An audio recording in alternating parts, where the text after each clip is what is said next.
आइए आज हम अपने विचारों को उस दिन तक ले जाएं जब हमने गणराज्य की घोषणा की थी।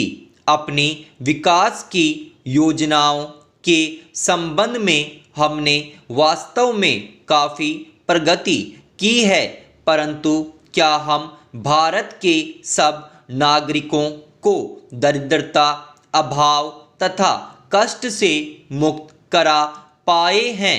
प्रकृति की शक्तियों को अपने अधीन करने और जनता के कल्याण के लिए उन्हें नियंत्रण में लाने की दिशा में भी हम आगे बढ़े हैं, किंतु हम यह नहीं भूल सकते कि कुछ महीने ही हुए हमें भारत के उत्तर पूर्वी प्रदेशों में भयानक बाढ़ का सामना करना पड़ा था, जिसके कारण यातायात के साधन छिन्न भिन्न हो गए और वहाँ की जनता को भारी हानि उठानी पड़ी। निसंदेह साक्षरता, प्रसार और रोगों के निराकरण के महत्वपूर्ण उपाय भी हमने सोचे हैं। यद्यपि अभी भी देश के बहुत से भागों में निरक्षरता और बीमारी पर्याप्त मात्रा में दिखाई देती है। जन कल्याण की योजनाओं को हम बराबर आगे बढ़ाते रहेंगे, यह हमारा दृढ़ संकल्प है।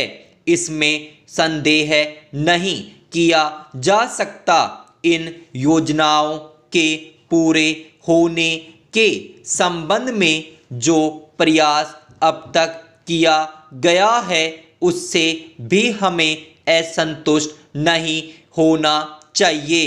फिर भी जो कुछ अब तक किया जा सका है, यदि वह बहुत चमत्कारी नहीं दिखता, तो उसका कारण यह है कि अभी निर्माण कार्य जारी है और समाप्त नहीं हुआ है। राष्ट्र के निर्माण में समय की आवश्यकता होती है। आज हमारा गणराज्य दिवस है और भारत जैसे प्राचीन राष्ट्र के इतिहास में 5-7 वर्ष की अवधि एक स्वल्पकाल है। आइए अब हम विगत वर्ष की घटनाओं पर नज़र डालें और यह देखें कि विकास के कार्यों और निर्माण योजनाओं की दिशा में हम कहाँ तक आगे बढ़ सके हैं।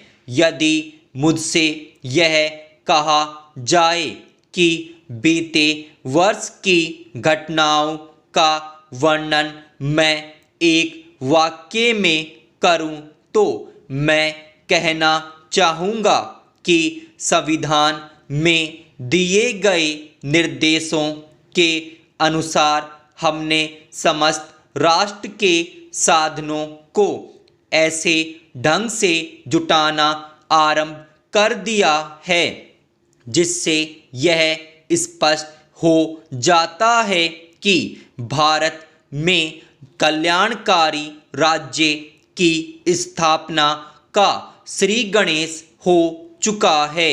पिछले वर्षों में हमने जो संकल्प और दावे किए थे, अब वे मूर्तिमान होने लगे हैं।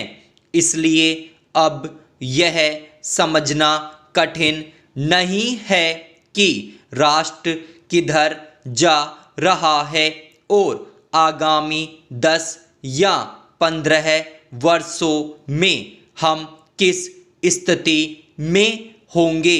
महान नदी घाटी योजनाओं पर कार्य बराबर जारी है।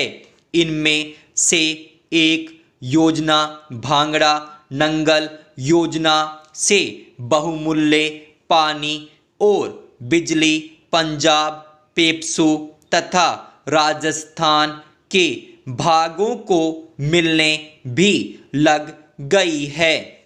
दामोदर घाटी योजना से कुछ समय हुआ बिजली प्राप्त होने लगी थी और हीराकुंड, चंबल तथा दूसरी महान योजनाओं की भांति यह योजना भी यथेष्ट रूप से आगे बढ़ रही है। भांगड़ा नंगल योजना का प्रथम चरण समाप्त होने से अब यह स्पष्ट है कि इन महान योजनाओं के द्वारा देश में कितने महत्वपूर्ण परिवर्तन हो जाएंगे।